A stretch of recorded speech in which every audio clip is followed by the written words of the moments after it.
Number 3, and most people be resistant to this, especially on the East Coast, take a cold shower every fucking day. Hop in the water and let that cold water hit your body.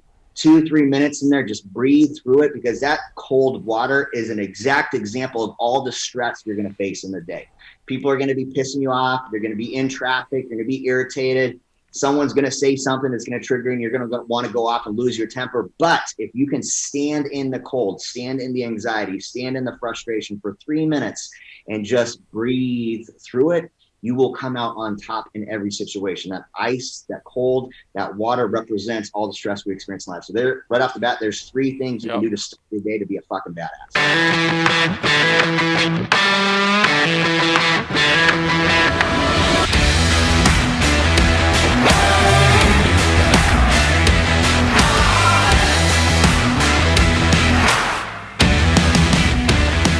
Hey, welcome back, everyone, to the Building Men podcast. Become the strongest version of yourself, mentally, spiritually, emotionally, physically. You're laughing. What's up, bro? No, that was a different intro. Different intro every single time. Welcome back. Keep you on your toes. Welcome back to the Building Men podcast. So today in the podcast, we have Erin Alejandrino, and I started following him on Instagram a while back. He's fucking jacked. I mean, he's real good looking. You just follow everyone who has a good beard. Good beard, and they're jacked. I mean, that's pretty much my type. Beard envy, I know. And you make sure you address that at the start of every podcast. And that's how I establish some rapport with people, too. Sure. There's some beard envy on your part, I'm sure, as well. When it looks like someone glued fucking pubes to my face, so right. I'm working on it. That's your high school years in a nutshell right there, pretty much. You've definitely tried that before. So Erin is he's the vice president of TRULEAN Nutrition. He's an instructor and co-founder at the project, and within the project, there's this modern-day night program that we will talk about as well today.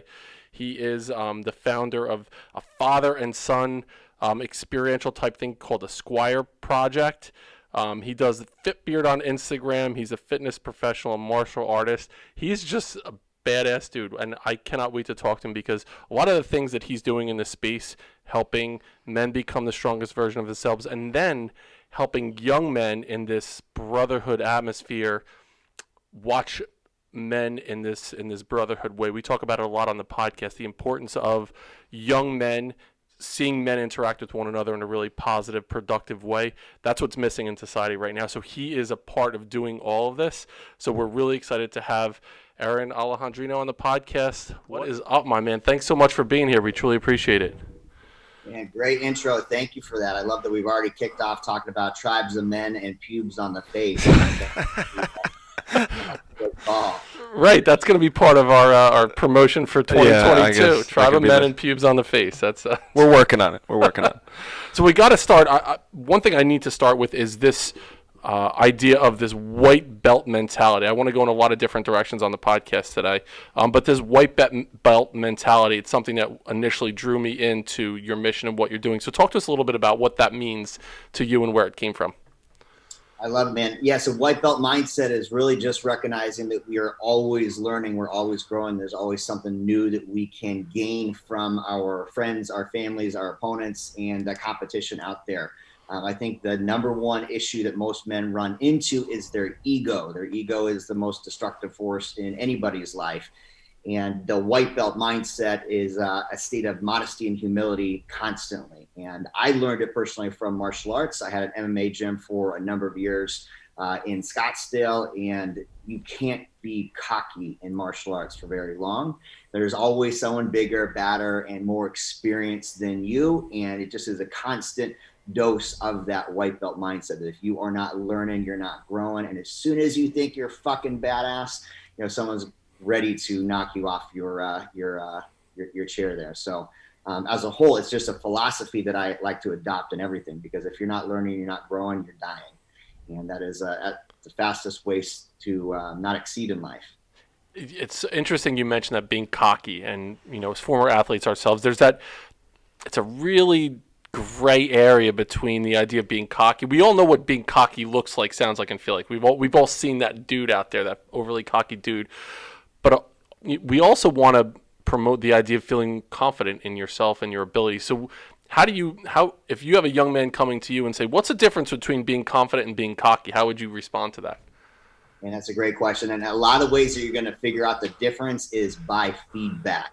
And so you think about confidence means you can go in humbly into a match, a competition. I always compare everything to martial arts. So in sparring, you can go confident knowing your skill set against the opponent, be able to handle yourself in stressful situations, under pressure.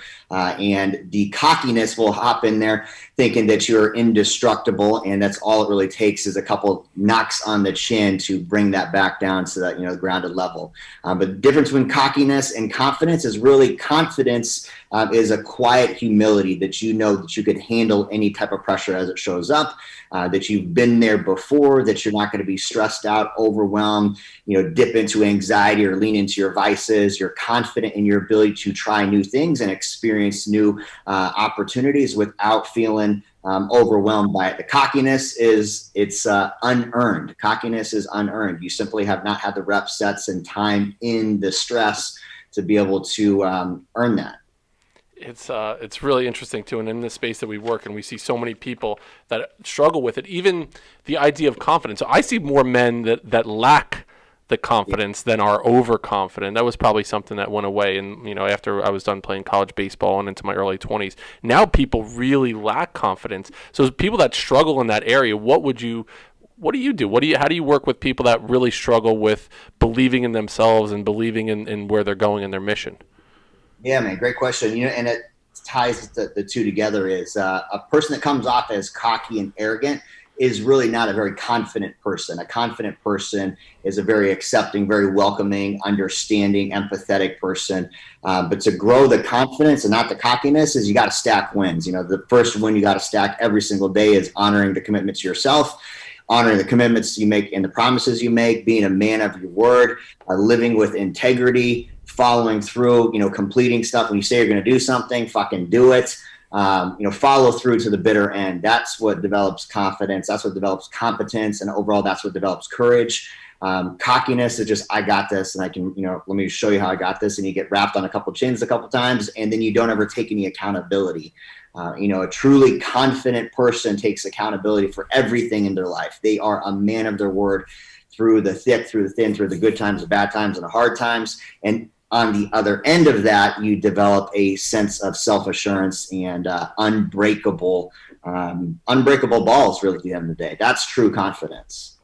So when people are trying to change in that direction and understanding, you just mentioned it starts with the commitment that you're making to yourself right at the beginning of the day. As soon as you get up out of bed, you have this choice in front of you. Are you going to live up to your word? Are you going to show up in the way that you said you were going to?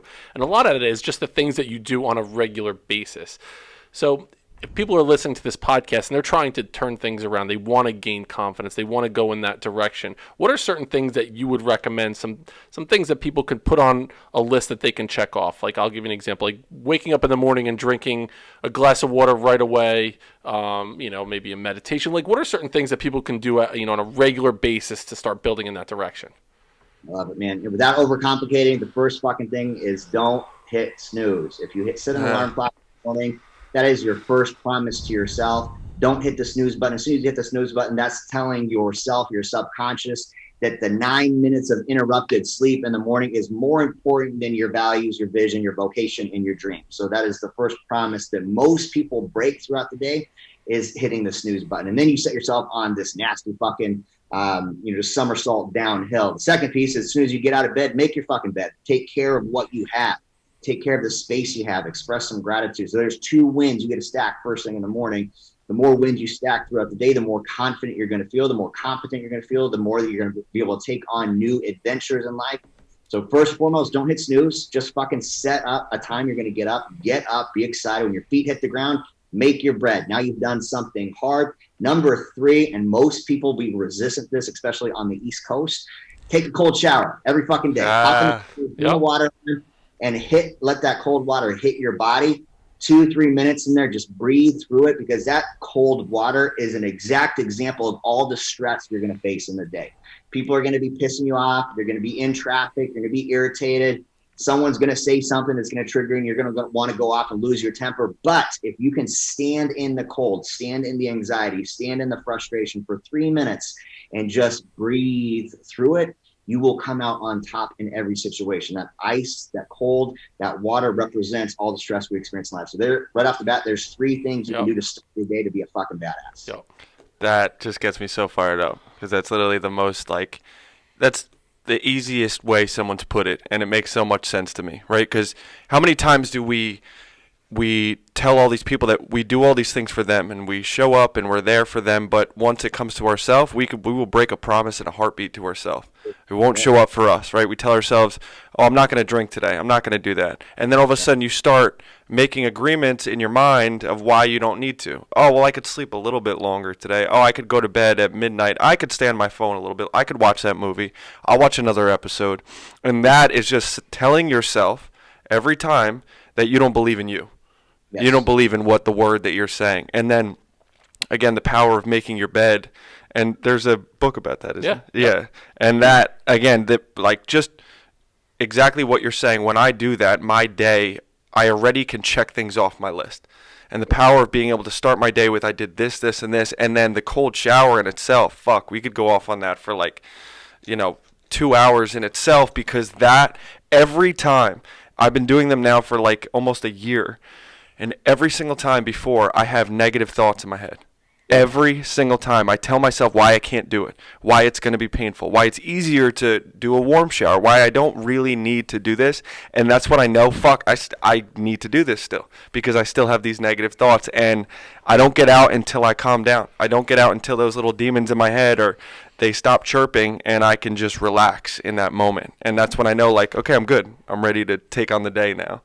And the warm shower would wash the pubes off your face. Right? Exactly. I want to make sure those stay on for the rest of the day. Yeah. When did you start doing the cold? When did that become a part of your day-to-day?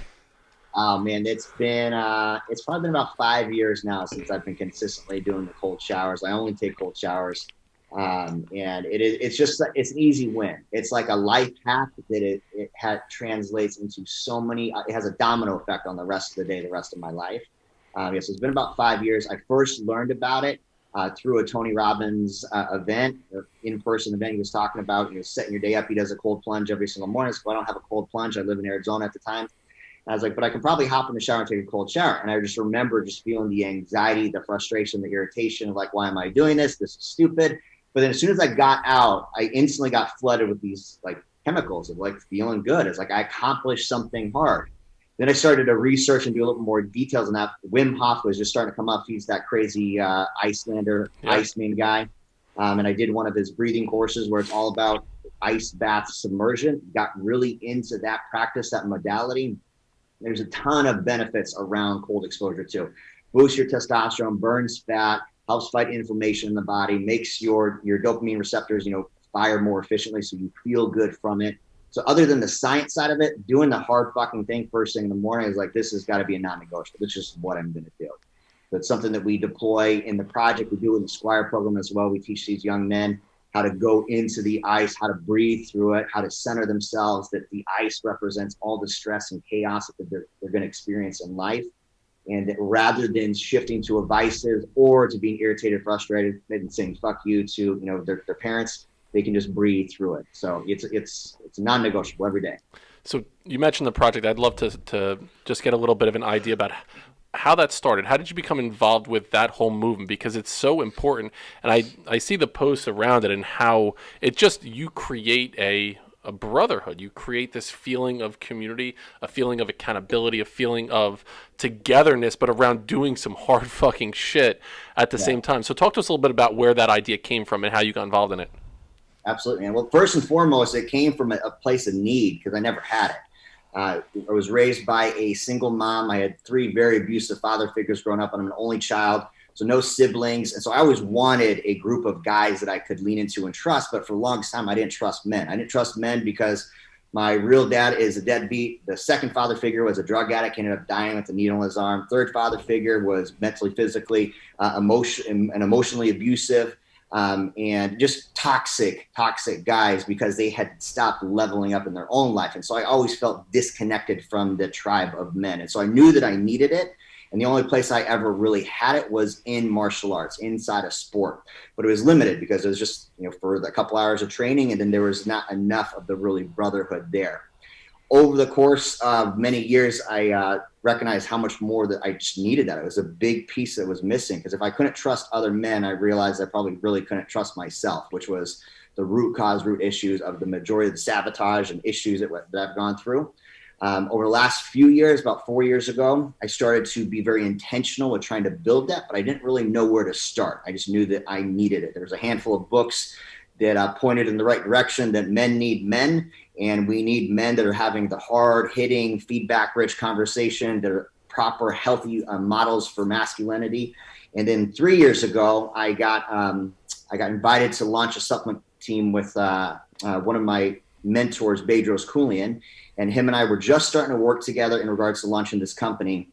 And just through conversation, because we both like to take things deep, another layer down, he says, what have you done in your life to help you level up in your leadership, your communication, your decision-making? And that conversation went down some rabbit holes. We both talked about our childhood. Both him and I share something very uniquely devastating. I was molested when I was 4 years old. He was molested when he was 4 years old. That toxic thing that happened to us, we both have turned into superpowers, because we recognize we can either be perpetrators of the same thing, that can be a life of bad decisions, or it can be the powerful pivoting point where we get to do something differently with it. And so we both had this conversation, a shared experience, and we said, it's unlike a lot of men. They'll come together and bond over such a tragic thing. How do we turn the worst thing that ever happened to us into a tool to bring other men into their own superpowers? And that was the conversation 3 years ago. And so literally from there, we had the concept of the project. We knew that it had to have some aspect of brutality, because men only learn their lessons the hard way. That's just the truth.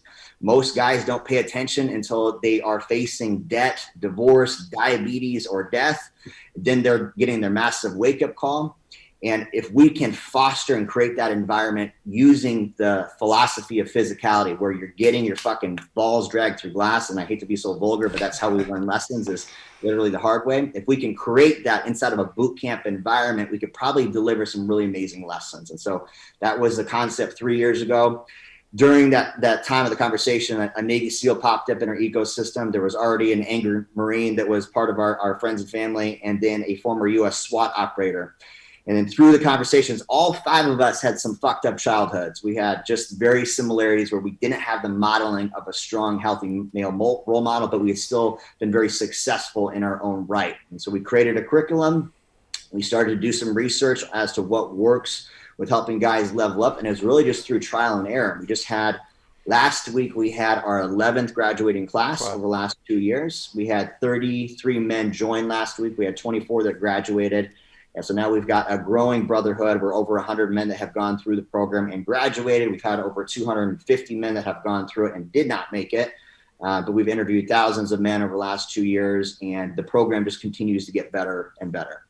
One, I want to congratulate you on that project. And I love the fact that, one, you interview people before them being a part of it. It's not like, hey, give us money, come on this experience. You need to make sure that they qualify for this, but based on their mindset. And then 2, not everyone graduates from the program.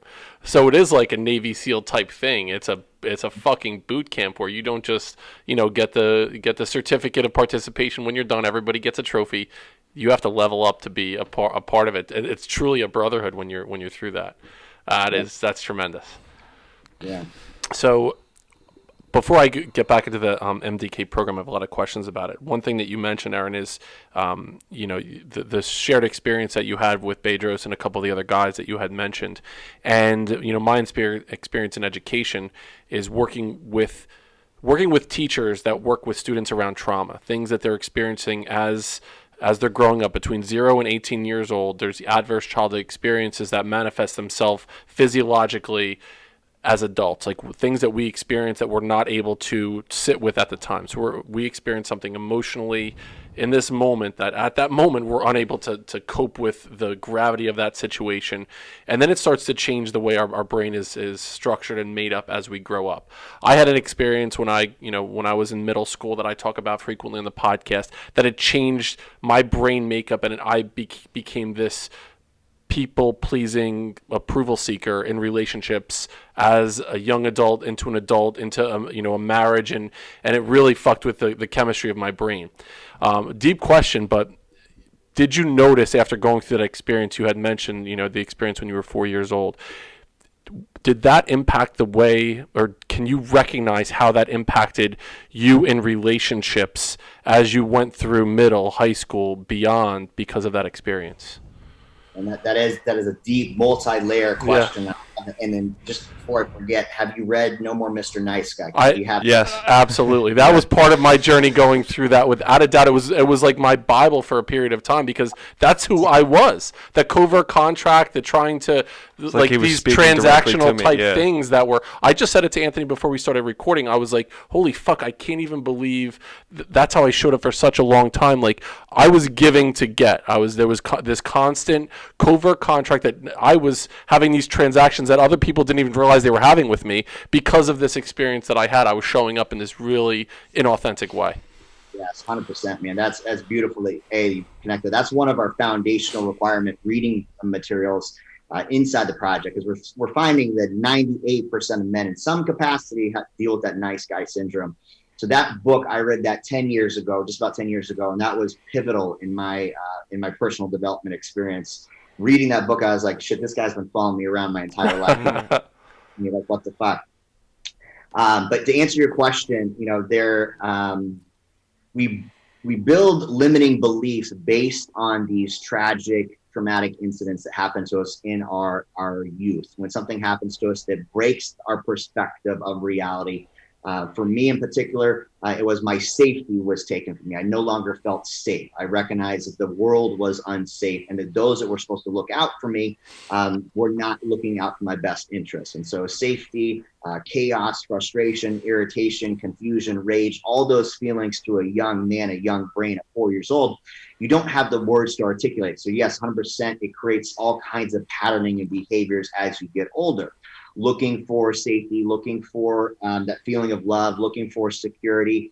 And it did show up for many years in different ways. And I could go down that rabbit hole in a dozen different fashions. But for a big chunk of my adult life, most of my 20s, I was an asshole. I turned into the father figures that raised me. I took advantage. I lied, cheated, manipulated, all those things, those covert contracts. I was the chameleon in person, but I was not authentic. I didn't notice all of this because my level of consciousness was not there yet. It took many years. And I'd say right around 28, the dimmer switch started to turn on. I was just recognizing the person in the mirror looked a lot more like my dad's rather than they looked like the person I wanted to be. And I started noticing I was pointing more fingers at all the assholes in the room. And I was like, every room I'm in, there's a handful of assholes in there. This doesn't make any sense. I'm like realizing the common denominator was me. And then I had to start pointing the fingers back. So it was a very slow dimmer switch. There wasn't a pivotal moment, I'd say. It was just a lot of years of not living to your potential. And then a couple books came in right at the right time. EQ, Emotional Intelligence 2.0 by Travis Bradberry, on the tail end of reading No More Mr. Nice Guy. Those two books were just mind expanding. And where I was able to put the pieces together and to go back in time and see, okay, because of this, I developed the fear and feeling that I couldn't trust men. And so I had to take advantage of people or lie, cheat, and not show up authentically. Because that happened back then, I didn't feel like I could actually be my authentic self and make mistakes. And so I could connect all those dots much later in life. But it took a lot of years of not doing it right to figure out how to do it right. I was going to say that, one thing you speak about is like you have either two paths to go down from what happened in your childhood, right? You could either model that or you can do the complete opposite, right?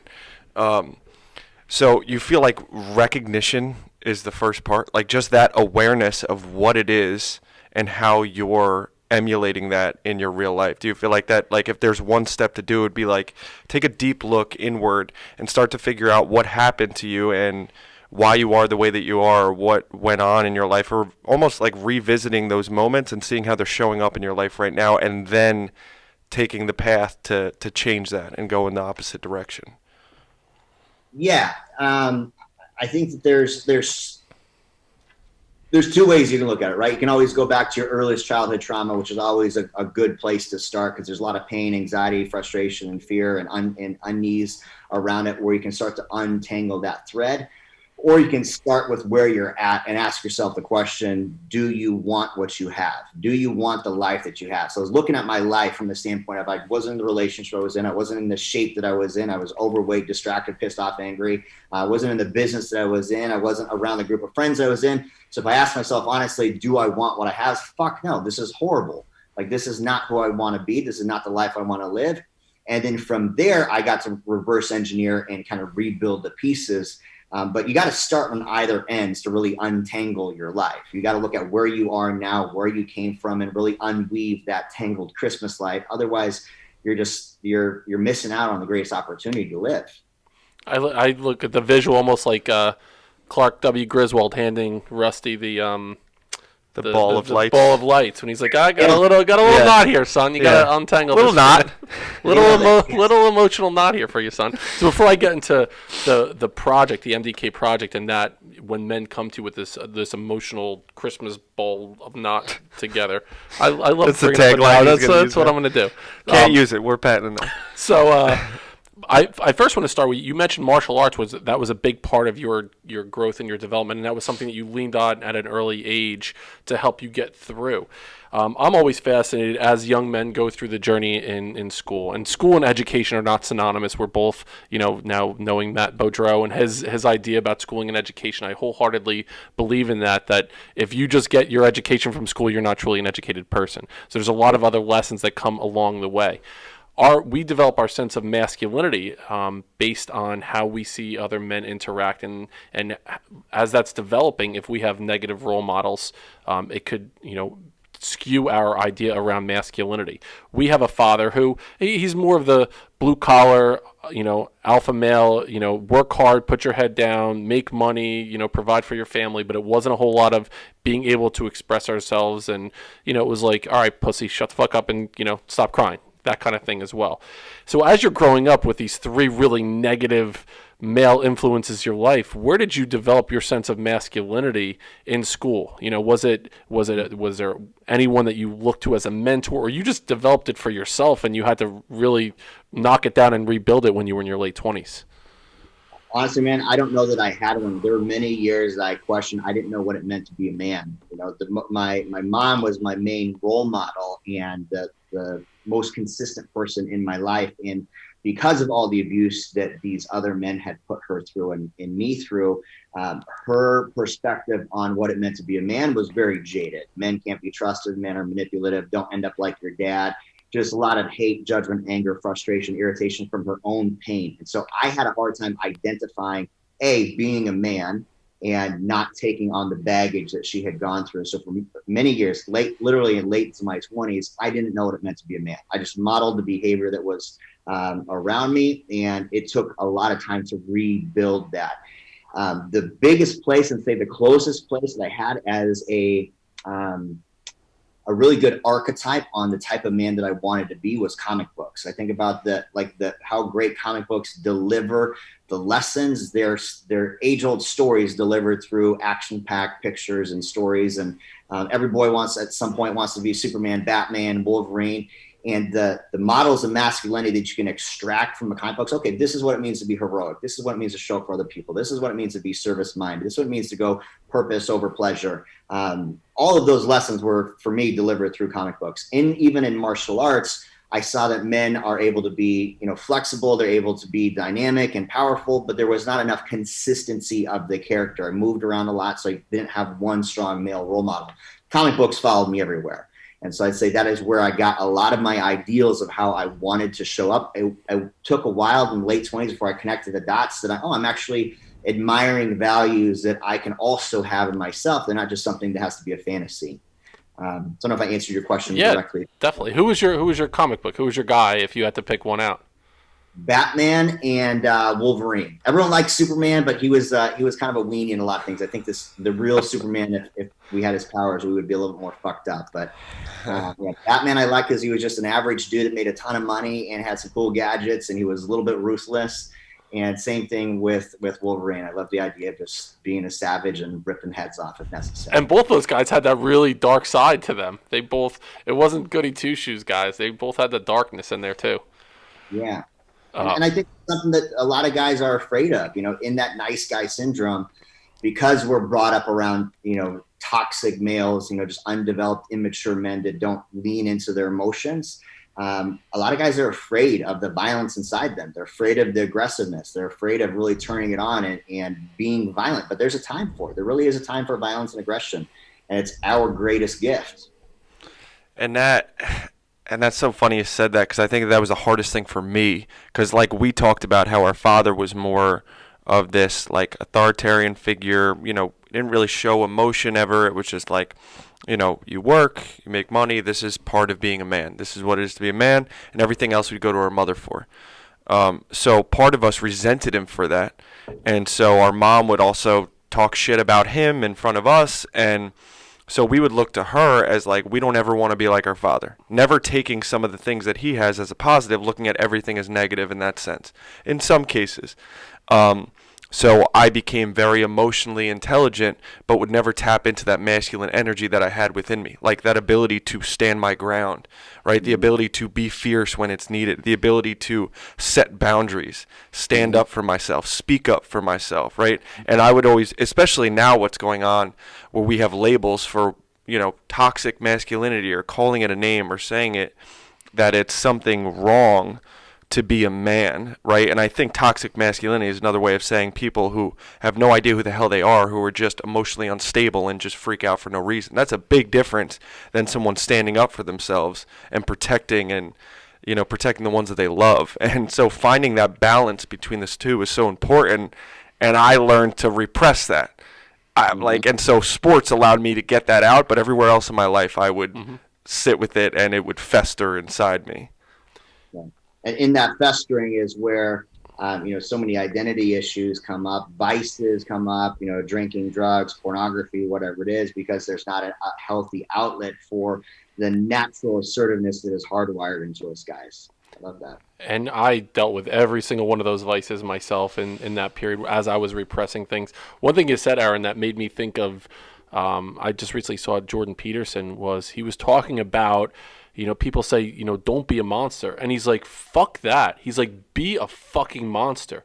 Be a fucking fierce monster, and then learn how to control that part of you, how to control that emotion, but be able to call upon it when needed. That's a lot easier to do than being a pussy and not being able to stand up when you need to. Being that balance of like the warrior king aspect, like being, able to be there for other people and listen and be like, there's a presence about someone that that is grounded in their beliefs and who they are, versus someone who's erratic and all over the place and just trying to prove their manhood or whatever. It's like, there's always that saying of you shouldn't be scared of the guy who's talking shit at the bar, right? You should be scared of the guy that isn't saying anything and just sitting down and calm and collected.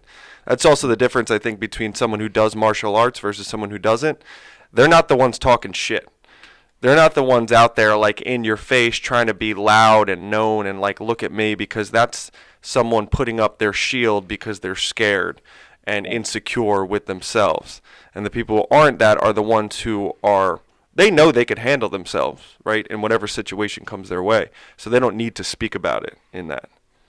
100%. Nailed it. So I want to get the Christmas lights back out of the box right now. As men are coming to you in this program, in the project, so the Modern Day Night Project, I would imagine a lot of them are looking for something in their life. They're looking for either to be a part of a community, to challenge themselves in a specific way, to prove to themselves that I can fucking do this hard thing and be a part of a brotherhood in the process.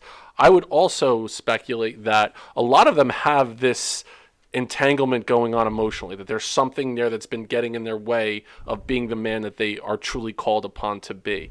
So as men come to you, and as you're doing this inventory and intake and them going through this, how much of your job is to almost be a therapist in a way, like helping them untangle a lot of the shit that they have working inside of them to truly get past and to become that hero that they need to be?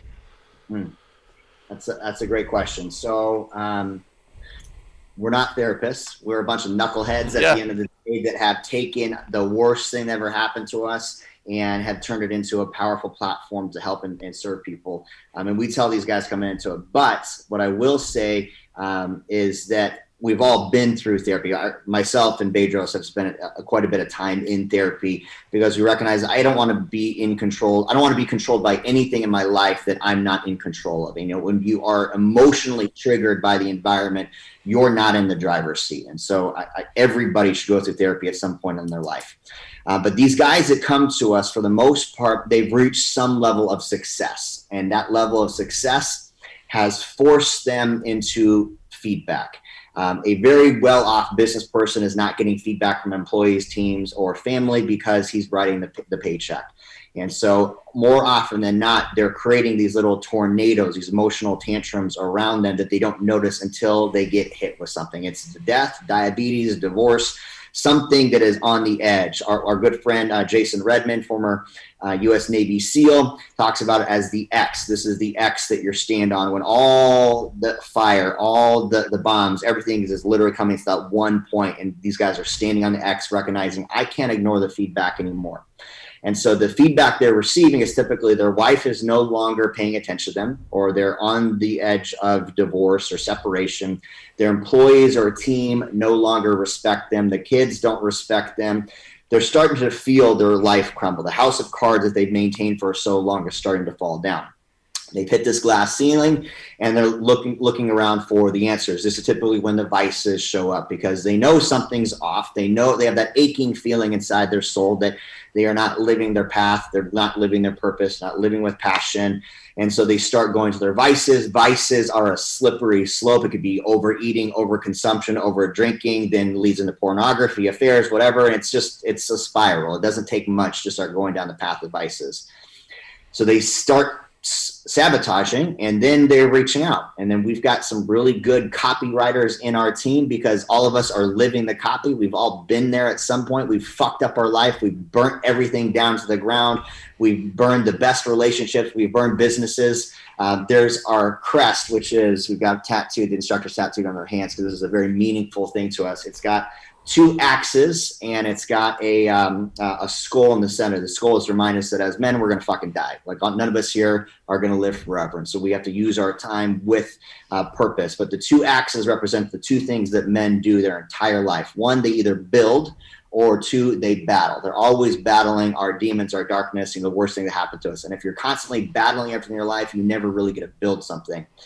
And so these guys come to us knowing that they've just burned down everything around us, recognizing that the only way out is to radically change something about their life. They have to take ownership. They've got to pivot. They've got to go all in on a new area. And so they come in, and through the process of the project, we get to 2 conversations. And so the entire 75 hours is designed to deliver 2 conversations that are therapeutic in the sense. First conversation is about 35 hours in, and it's after we have deprived them of sleep. We've taken away their food. We've taken away their comfort. We've taken away everything they used to know so we can suspend the beliefs of who they think they are. We take away all the control. And we have conversation number 1, which is called Toxic Cognitions, and it is a deep conversation as to the worst thing that ever happened to you. And it is teed up the same way every single time. I start the conversation with, the worst thing that ever happened to me when I was 4 years old, I was taken advantage of, molested, and my safety and security was taken. From there, I built the story that I couldn't trust men. And that story was reinforced by the 2 other father figures in my life that were, one was a drug addict and one had another family on the other side of the country. And then I expanded from there, and I spent the next 10 years after that abusing drugs, alcohol, women, and everything else until I finally looked in the mirror and recognized that I was living the exact same model of all the people that I least liked. So that conversation tees up the opportunity for them to share the worst thing ever happened to them. And from there, it's just the first opportunity for them to speak, to talk in a therapeutic session where they are exhausted, tired, their body's beaten up. But in that place and space, healing happens. Something beautiful happens because now they have created this bond of brothers. They've suffered with these total strangers, and they realize that they can share something that's been on their heart for their entire life, and they're still okay.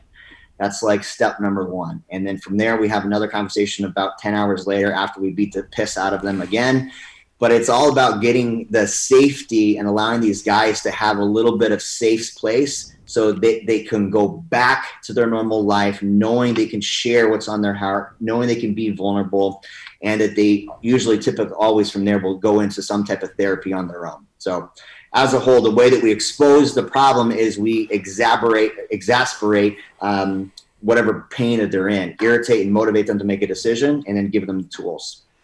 I need to go. I need to be there for this. That's fucking deep shit. And I'm thinking like the stripping someone of everything that they assume their identity is linked with is such a way to break down these barriers that we've put up, and all of a sudden you're so vulnerable in that position. Like all these things that are masking who you really are. I can't even imagine what that does, and also shows you how resilient we are as human beings, right? Like how much we can actually endure as men, and we don't even realize that. We get so scared once we get to that edge, like right when we get there, we just stop and we back up.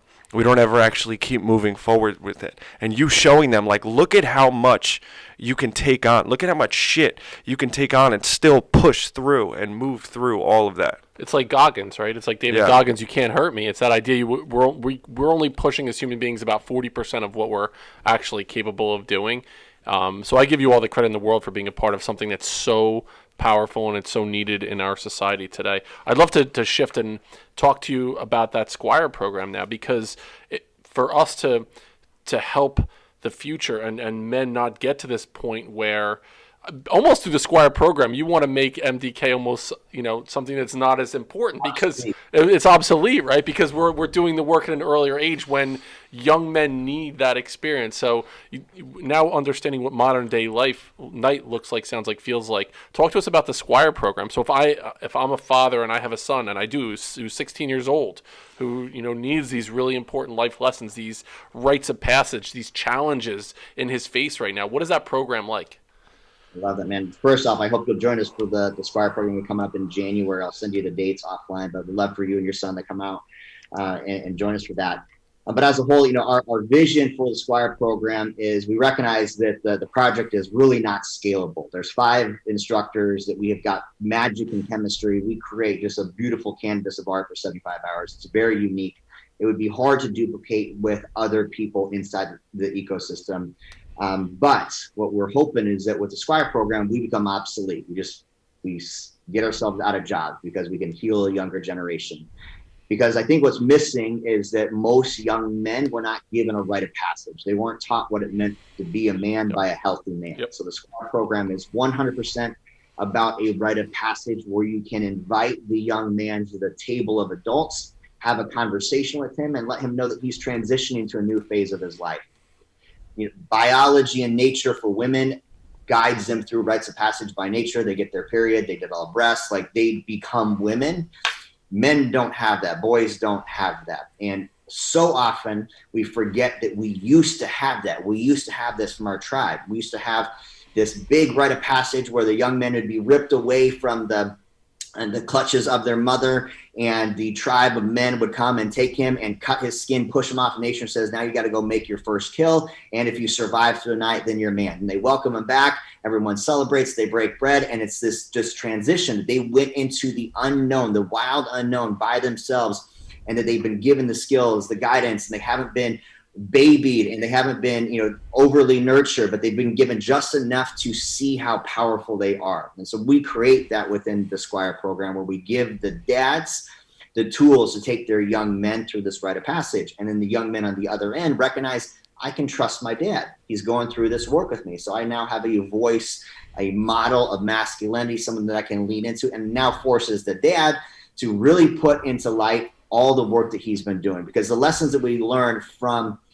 our fathers are either taught through action or taught through words, but the words really often fall on deaf ears. We learn everything about what it means to be a man by our actions, by the actions that we're modeling. So being able to guide these men in their own development, because there is no handbook for parenting as far as I'm concerned. I don't know. And there's no handbook for being a dude, but the tribe allows us to create the framework. It allows us to sharpen the iron on other iron and really produce a duplicatable system. It's how it's been done for thousands of years. We've just gotten away from it. So our vision and our hope and our goal is that we can take the Squire program and share the curriculum with the right groups of men all across the country, all across the world, and they can get out there and serve young men coming in transition, so that the project doesn't need to happen.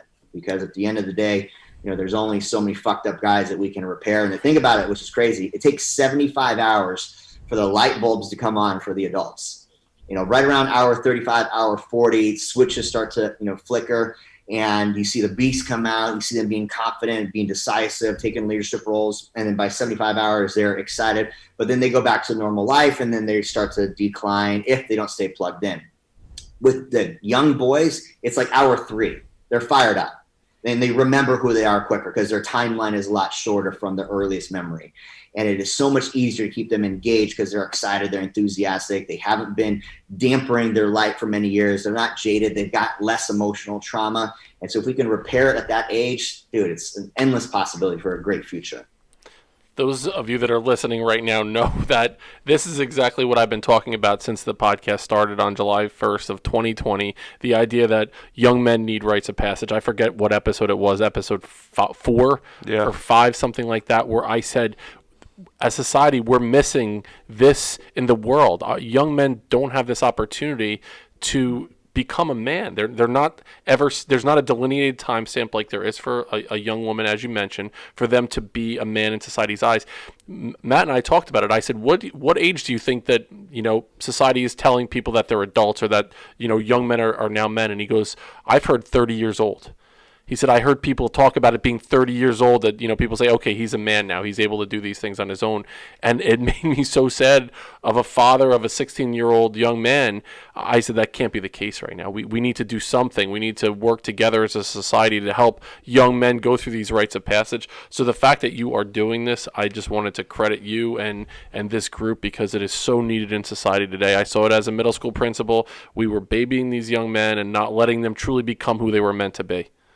Yeah, it's true, man. They always say that you teach what you need the most. So I'm just happy to have had the awareness and the accountability to be around a group of other men that are in the same boat. So happy to do it.